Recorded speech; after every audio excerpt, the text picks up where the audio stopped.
तो अब हमारा काम इस टेक्सचर मोड में हो चुका है। इसको मैं यहाँ से वापस से कोलैप्स कर दूँगा और सब कुछ कोलैप्स हो गया है। इसकी ज़रूरत है कि नहीं, वैसे ज़रूरत नहीं है बट रखते हैं चलो, क्योंकि वैसे भी वो कोई दिक्कत नहीं कर रहा है। हमारा बचा ग्राउंड, तो ग्राउंड को थोड़ा कलर देना होगा। तो पहले ऐसा करते हैं कि मैं वापस से इसमें आ जाता हूँ और नीचे वाले वर्टिस इसको डिलीट कर दिया ताकि मेरे पास सिर्फ एक प्लेन रह जाए। और अब इस प्लेन से मुझे बैकड्रॉप बनाना होगा।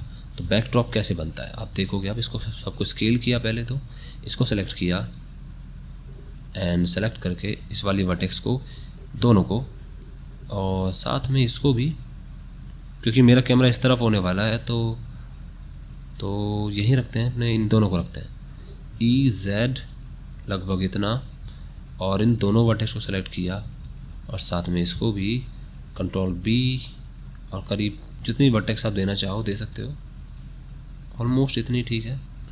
थोड़ा सा इनको पीछे की तरफ लेके जाना होगा तो पीछे लेके चलते हैं ना, इतना ऐसे नहीं, स्केल ही कर लेते हैं पूरे को, कुछ यूँ स्केल करेंगे बट Shift+Z इस तरह से, ताकि वैसे स्केल ना हो।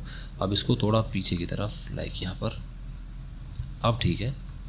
इसको थोड़ा सा स्मूथ करना होगा तो यहाँ जाके सब डी मॉडिफाई लगा देता हूँ एंड लेवल 2। ये बोला है अनदर कस्टम नॉर्मल डिटेक्टेड, तो right click shade smooth, auto smooth, क्या ना क्या चाह रहा है ये, डिसेबलिंग GPU, अच्छा ठीक है समझ गए, कोई दिक्कत नहीं है इससे। इसको हम ऐसे ही रखते हैं फ़िलहाल, या फिर हटा ही देते हैं सब डी को, ज़रूरत ही नहीं है। कंट्रोल A और इसको स्केल कर लिया फिक्स, एंड देन दोबारा लगा के देखें क्या, अब भी वही गड़बड़ होगी सेम। ये शायद इसी वजह से, अगर मैं वर्टेक्स डाटा में जाऊँ और यहाँ जाके नॉर्मल्स को देखूँ तो यहाँ पर ऑटो स्मूथ लगा हुआ है। इसको बंद करने से बात बन जानी चाहिए। बोला है कि using both CPU and GPU sub division, दोनों का इस्तेमाल कर रहा है। अब ठीक है, अब ये गड़बड़ नहीं आ रही है। थोड़े शेडिंग इशूज़ ज़्यादा देखने को मिल रहे हैं। रीज़न है इसका बेवल मॉडिफायर, बेवल मॉडिफायर नहीं एक्चुअली सिर्फ बेवलिंग, जिसकी वजह से यहाँ पर जो कुछ पैटर्न सा बन रहा है ना अजीब सा, ये इस वजह से हो जा रहा है। खैर इससे दिक्कत नहीं होगी। ऐसा करता हूँ कि इन सबको मैं सेलेक्ट कर लेता हूँ।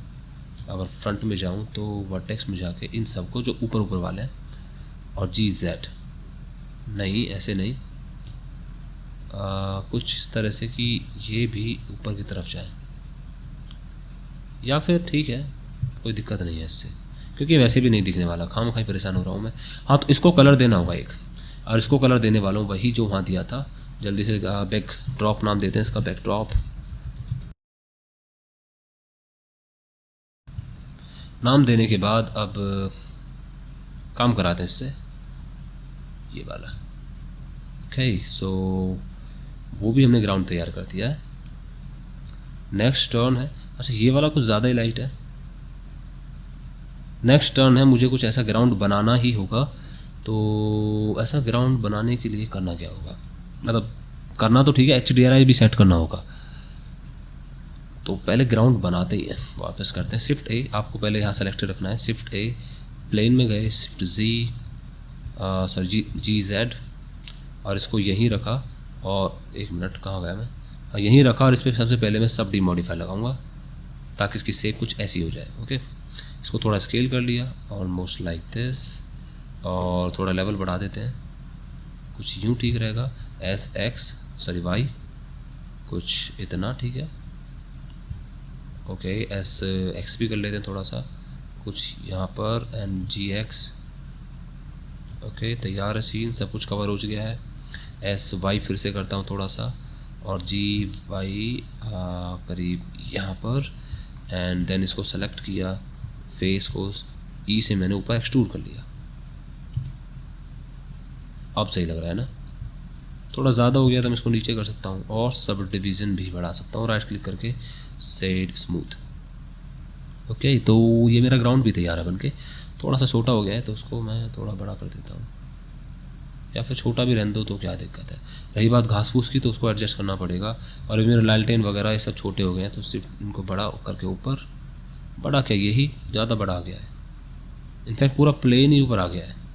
तो दोनों को ही नीचे मूव करते हैं, करीब यहाँ पर, ये ठीक है। एंड ये भी बन गया है। बारी है अब घास फूस बनाने की। मैं चाहता नहीं था ऐसे बनाना, बट कोई ख़ास बड़ी दिक्कत है नहीं। लाइक क्यूब से आप इसको बना सकते हो, क्यूब से इसको बनाना काफ़ी आसान है। तो चलो बना ही लेते हैं फिर इसको भी। क्यूब लिया, इसमें मैं पहले सब डी मॉडिफाई लगाऊंगा ताकि इसकी शेप ऐसी हो जाए। एंड पहले खींच के इसको बाहर की तरफ लाते हैं, नंबर दबा के जूम इन हो गया। तो ये हमारी शेप है GZ, और घास की शेप देनी है तो SX कुछ यूँ, ठीक है। SZ थोड़ी ज़्यादा है, सब डिवीज़न थोड़ी सी बढ़ा दी, ओके अब ठीक है। SX थोड़ी लगनी चाहिए मोटी सी, यहाँ ठीक है। इसको स्केल कर लिया, कंट्रोल A, स्केलिंग M दबा के हाउस में जाके कलेक्शन बनाएंगे हम, जिसका नाम होगा ग्रास, और वहाँ इसको हम दे देंगे। और साथ में बात कर रहे हैं टेक्सचर की, तो टेक्सचर हमारे पास पहले से ही है ग्रीन, उसको ग्रीन टेक्सचर दे दिया, चेक किया, राइट क्लिक करके शेड स्मूथ, हाँ ठीक है सही लग रहा है। तो अब जल्दी से फटाफट इसको एडजस्ट करते जहाँ जहाँ लगनी है, आपको ऑलरेडी पता है इसको एडजस्ट कैसे करना है। तो मैं अब फास्ट फॉरवर्ड में करने वाला हूँ।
काफ़ी टाइम लगा, लगभग आधा घंटा लगा, और ट्विकिंग की, काफ़ी बहुत एडजस्ट किया, सारी घासें लगा दी, बट ब्लेंडर क्रैश हो गया।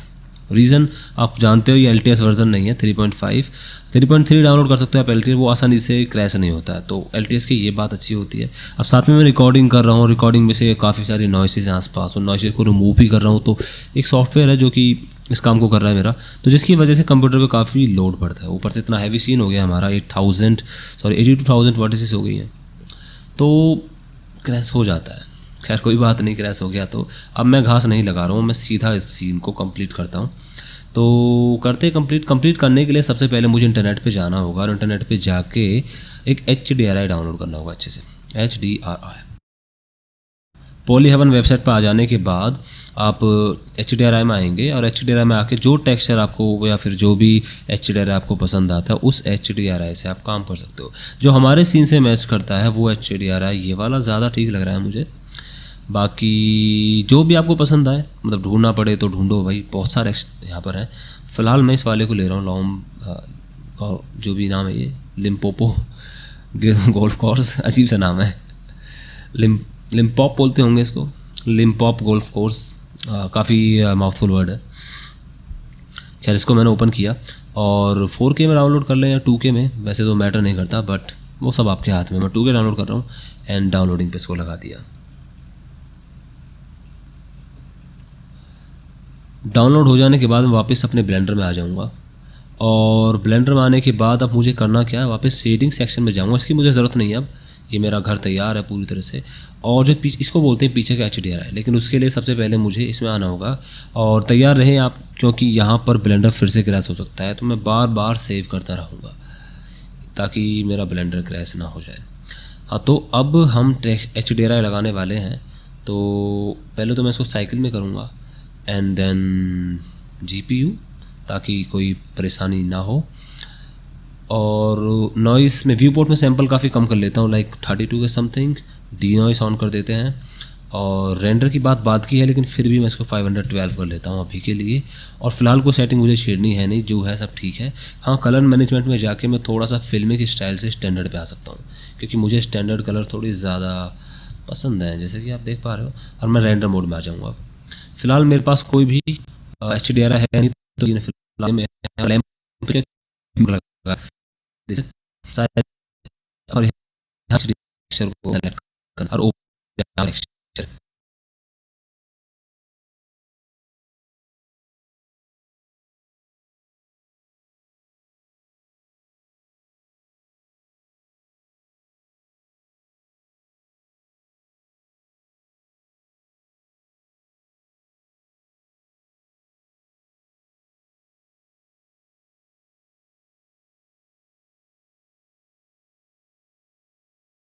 ये वाला इसको डिलीट करेंगे तो ये दिक्कत होगी फिर, तो इसीलिए मैं इसको डिलीट नहीं कर सकता। लेकिन जिस पर मेरा बूलियन मॉडिफायर लगा हुआ है मैं पहले उसको अप्लाई कर देता हूँ। लाइक इन पर बूलियन मॉडिफायर, इन पर तो डेसिमेट और ये सब लगे हुए हैं, इन सब की तो ज़रूरत है नहीं, बट बूलियन कहीं तो लगा रखा है हमने, मतलब है किस पर, तो इस पर बूलियन नहीं है तो फिर किस पर है। अच्छा हाँ, बूलियन तो मॉडिफायर इस पर लगा हुआ है ना, तो कंट्रोल ए एंड कंट्रोल ए। अब हमारा काम हो गया, इनको हम डिलीट कर सकते हैं, इनकी ज़रूरत नहीं है।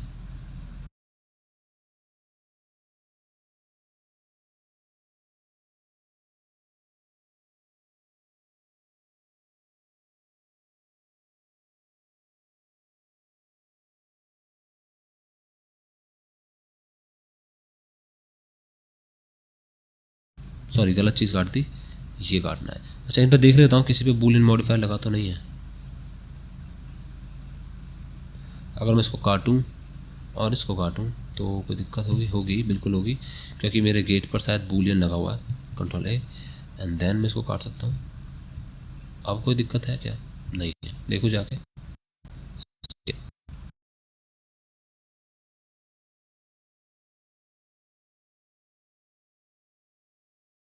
एक और बात, लैगिंग हो जाने की वजह से मेरी रिकॉर्डिंग की आवाज़ अच्छी नहीं आती है। तो जब भी मैं रेंडर मोड में होऊंगा तो रेंडर मोड में आके मैं अपनी मतलब बोलूँगा नहीं, क्योंकि बोलने में प्रॉब्लम होगी, आवाज़ में दिक्कत होगी, ताकि बाद में मुझे परेशान ना करे। तो फ़िलहाल सॉलिड मोड में आके मैं आपसे बातें कर सकता हूँ, रेंडर मोड में जाके बातें बंद हैं। हाँ, तो सबसे पहले काम तो मुझे इनको फिट करना होगा, सेट करना होगा। तो इसकी ज़रूरत नहीं थी, इसको हटा देते हैं। मैं शेडिंग मोड में आया था बस, वैसे शेडिंग मोड में आने की भी ज़रूरत नहीं थी। ठीक है, तो मॉडलिंग में चलते हैं वापस अपना, या लेआउट में चलते हैं और इसको हटा देते हैं। अब ये मेरे आउटलाइनर है और ये हमारा वर्ल्ड प्रॉपर्टीज़ है। ठीक है, हाँ तो इधर आए, और अब क्योंकि ये हमारी विंडोज़ हैं और ये साथ में कट भी गई हैं, तो पहले तो मैंने इनको अकेले में लेके आया। तो ये हैं हमारी विंडोज़। ओके, तो अब मुझे ये वाले ही सेलेक्ट करने हैं और इनको पीछे की तरफ लेके जाना है। ठीक है, या फिर इनको मैं डिलीट कर दूँ, क्या कहते हो? क्योंकि इनको मैंने टेक्सचर दे दिया है और मैं नहीं चाहता कि इनको टेक्सचर दिया जाए। जैसे कि मैं आपको जाके दिखाता हूँ अपने इमेज एडिटर में, हमारी इमेज खुली हुई थी, कहाँ गई? वापस खोलनी पड़ेगी।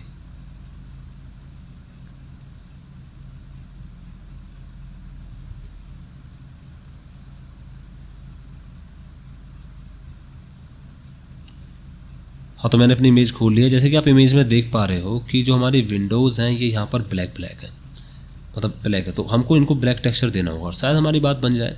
तो मुझे फिर से नई विंडो खोलनी होगी। इसको थोड़ा ऊपर कर देता हूँ अब, क्योंकि इसकी जैसे भी ज़्यादा ज़रूरत नहीं है। और प्रॉपर्टीज़ पैनल, और यहाँ के अपना टेक्सचर देते हैं प्लस करके एक नया, और इसका नाम देंगे हम ब्लैक जस्ट।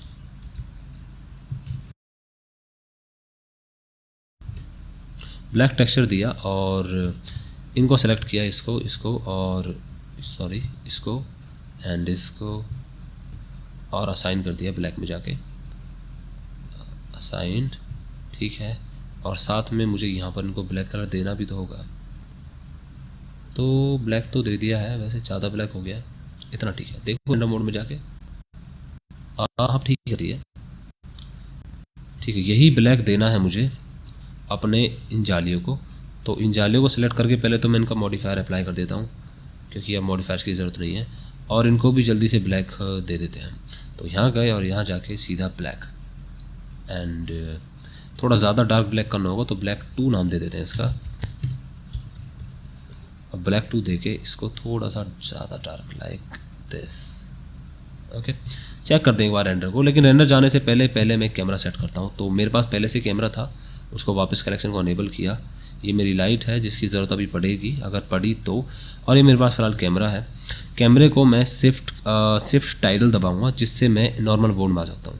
अब इसमें बहुत सारे ऑप्शन है नीचे, आप देख सकते हो। नीचे अगर जाके देखो कोने में कन्फर्म लाइक कैंसिल कर सकते हो, डब्ल्यू से फॉरवर्ड, लाइक जैसे गेम में चलते हैं ना बिल्कुल वैसे ही आप इस कैमरा से चल सकते हो। और ये काम हमने जस्ट अभी पिछले चैप्टर में किया ही था। ए से लेफ्ट में, डी से राइट में, ई से अप, क्यू से डाउन, स्पेस से टेलीपोर्ट कर सकते हो। इस तरह से यहाँ पे आना है, या फिर उस जगह जाना है तो वहाँ आ गए, वहाँ जाना है तो वापस, इस तरह से। सही है ना सिस्टम। और शिफ्ट से दबा के आप आगे जब जाओगे तो फास्ट मूव कर सकते हो, ऑल्ट से थोड़ा स्लो मूव करोगे धीरे धीरे बहुत। वी से जंप, फिलहाल ग्रेविटी ऑन नहीं है तो ग्रेविटी ऑन करनी पड़ेगी मुझे टैप दबा के। अब मैं जंप कर सकता हूँ वी से, इस तरह से जैसा आदमी चलता है ना बिल्कुल वैसे ही वी से जंप हो रहा है, ये हो रहा है। खैर मुझे इसकी ज़रूरत नहीं थी टॉगल ग्रेविटी की, वापस बंद करें इसके और ई दबा के ऊपर आया और अपने सीन को सही जगह सेट करते हैं ताकि सब कुछ दिखे, लाइक यहाँ पर। और मेरी ये करीब यहाँ रहेगी। साथ में कैमरा की सेटिंग्स थोड़ी चेंज करते हैं, इसको उल्टा करते हैं, स्वैपिंग करते हैं, मतलब यहाँ पर 1080 ताकि पोर्ट्रेट व्यू। वैसे ये भी ठीक लग रहा है ना, यही ठीक है, इसी को रखते हैं। इसको करीब यहाँ रखा लगभग इतना, ताकि सब कुछ दिखाई दे। और जल्दी से मैं एक सीन रेंडर करूँगा, लेकिन पहले थोड़ा लाइटिंग का ध्यान रखना होगा। तो ये मेरे पास फ़िलहाल एक लाइटिंग है और मुझे एरिया लाइट चाहिए जो कि कुछ उस उधर से अंधेरा करे, मतलब इधर से थोड़ी परछाई सी करे। इसकी ज़रूरत नहीं है तो इस लाइट में गया, यहाँ पे सन को सेलेक्ट किया या एरिया लाइट को सेलेक्ट किया एंड इसको मैं इस तरफ लेके आया और इसको उठाया येलो वाले डॉट को और मैंने इस तरफ डाला। ओके, और देखते हैं फिर कि इसका सोर्स कैसा नज़र आता है। मैं बोलूँगा नहीं, रैंडम मोड में आ रहा हूँ, तो आप देखिए मैं सेटिंग किस तरह से चेंज करता हूँ।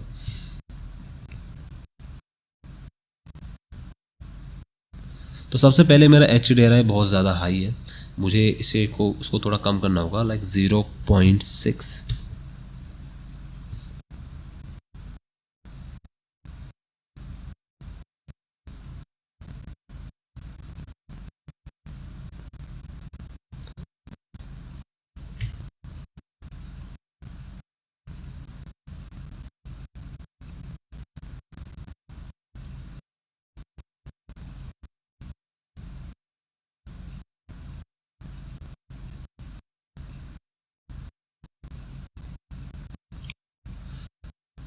दूसरा काम मुझे करना होगा, अपने HDRI को थोड़ा रोटेट करना होगा, क्योंकि मेरे HDRI की शैडो इस तरफ को जा रही है। मैं चाहता हूँ कि इस घर की शैडो उस तरफ जाए, मतलब कि मुझे जाके थोड़ा उसको एडजस्ट करना होगा। तो यहाँ पे गया और उसको थोड़ा सा जूम किया और यहाँ जाके मैं अपने वापस शेडर एडिटर को खोलूँगा और ऑब्जेक्ट की जगह वर्ल्ड प्रॉपर्टीज़ में आऊँगा। और करना कुछ नहीं, HDRI ऑलरेडी सेट है यहाँ पर, बस Ctrl+T दबाया और इसकी मदद से मैं उसको रोटेट कर सकता हूँ।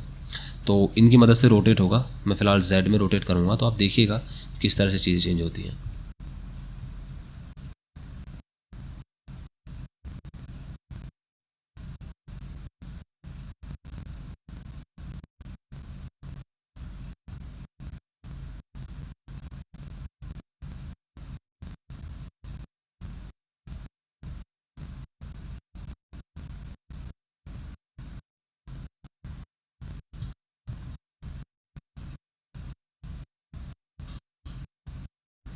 तो यहाँ मुझे अपना सीन पसंद आ रहा है, लेकिन अभी स्ट्रेंथ कुछ थोड़ी ज़्यादा है, तो 0.3 रखते हैं इसको। और रेंडर प्रॉपर्टीज़ में जाके वापस से अपने उसको कलर मैनेजमेंट को नॉर्मल करते हैं, फिल्मी की रखते हैं फ़िलहाल थोड़ी देर के लिए, और देखते हैं कि क्या नज़ारा आने वाला है।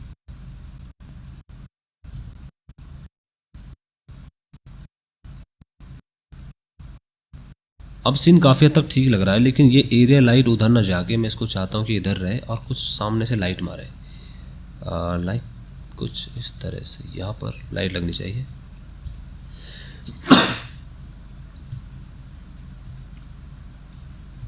थोड़ा और सामने हो यहाँ पर ताकि सामने से लाइट लगे, कुछ यूँ।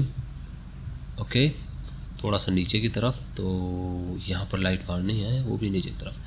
ओके, तो उसको थोड़ा एडजस्ट करना होगा। फ़िलहाल थोड़ी देर के लिए मैं अपने HDRI को म्यूट कर देता हूँ और देखता हूँ,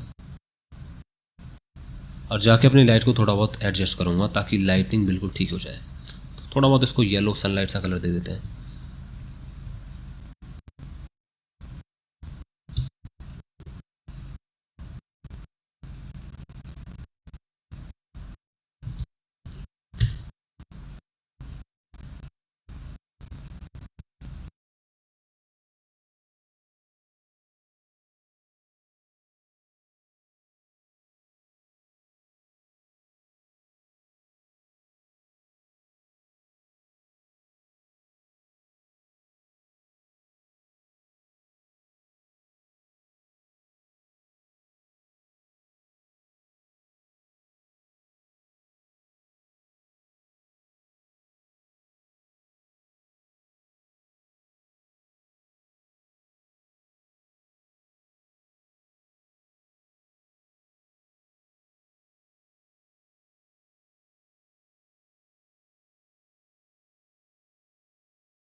तो आपने देखा कि मैंने किस तरह से अपने सीन को एडजस्ट किया, लाइक थोड़ी बहुत वैल्यूज यहाँ कम करी, थोड़ी बहुत सन की मदद से कम की, लेकिन अभी भी हमारा काम नहीं हुआ है। तो इसलिए मैंने एक नई एरिया लाइट ली और उस एरिया लाइट की मदद से अपने काम कर रहा हूँ। और ध्यान रखिए, इस लाइट को मैंने कैमरा और लाइट्स में ही रखा और इसकी मदद से मैं थोड़ी सी लाइटिंग अभी और एडजस्ट करूँगा। लाइक मैं चाहता हूँ कि यहाँ पर लाइट पड़े और वापस से मैं अपने सन को हाइड कर दूँगा और HDRI को वापस से हटा दूँगा, ताकि मैं सिर्फ चेक कर सकूँ कि एरिया लाइट क्या कर रही है।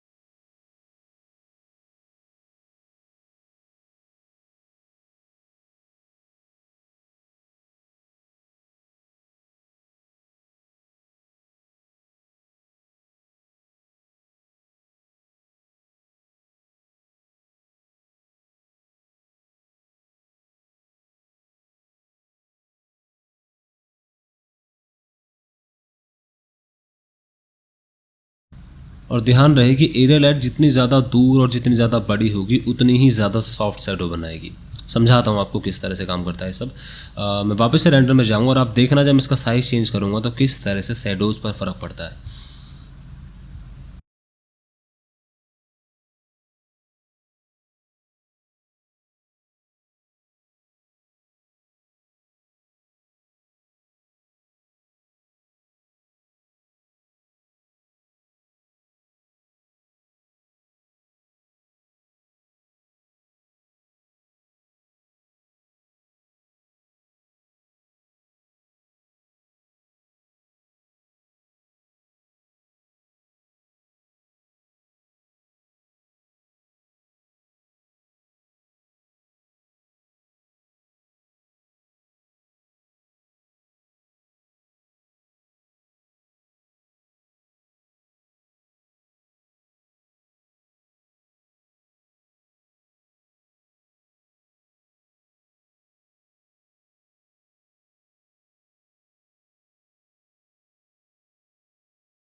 सन मुझे इस डायरेक्शन में पसंद नहीं आ रहा है, तो इसलिए मैं सन को थोड़ा इस तरफ डालूँगा ताकि इधर थोड़ा सी परछाई वगैरह सी हो जाए, क्योंकि यहाँ पर परछाई है नहीं और मैं चाहता हूँ कि डोर पर थोड़ी सी शैडो पड़े, लाइक इसकी वजह से, दो जो कि फ़िलहाल पड़ नहीं रही है।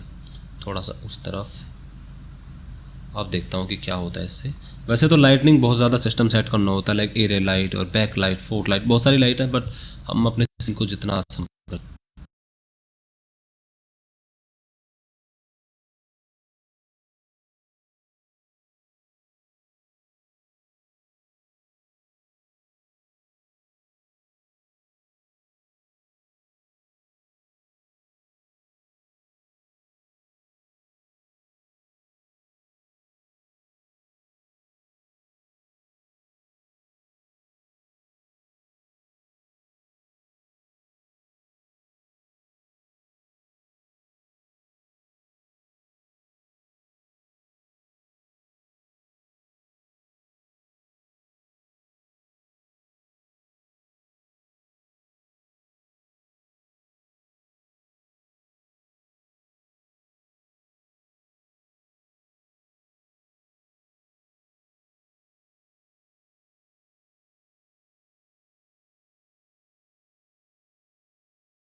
सो फाइनली मेरा सीन तैयार है। मैं इन्हीं लाइट्स के साथ अपने सीन को कंप्लीट करता हूँ। जितना चाहे आप सेटिंग्स ट्वीक कर सकते हो, चेंज कर सकते हो, ऐसे बहुत सारी चीज़ें हैं जो आप चेंज कर सकते हो। मतलब जितना टाइम आप अपने सीन को दोगे, इनफैक्ट 3D में किसी भी चीज़ में जितना ज़्यादा आप टाइम दोगे, आपका ऑब्जेक्ट उतना ही ज़्यादा अच्छा लगेगा। यही तो बात है 3D की, जितना टाइम आपके पास है उतना ही ज़्यादा आप अपने सीन को बना सकते हो अच्छा। सो आई गेस कि मेरा काम तो यही हो गया है, क्योंकि मुझे तो आगे कुछ बनाना नहीं है। और बस हाँ, एक बात जो मुझे परेशान कर रही है वो ये कि इस की होल के अंदर मैं चाहता था कि यहाँ पर एक मतलब कर सकता हूँ मैं उस काम को भी, बट मतलब ये जो डोर है लगातार दिख रहा है। मैं चाहता था कि यहाँ थोड़ा बहुत अंधेरा रहे, बट उससे प्रॉब्लम नहीं है शायद। अब ये ठीक है जैसा भी है। और मैं अपने सीन को जल्दी से रेंडर करके देखता हूँ और फिर देखते हैं कि हमारा सीन कैसा बना है।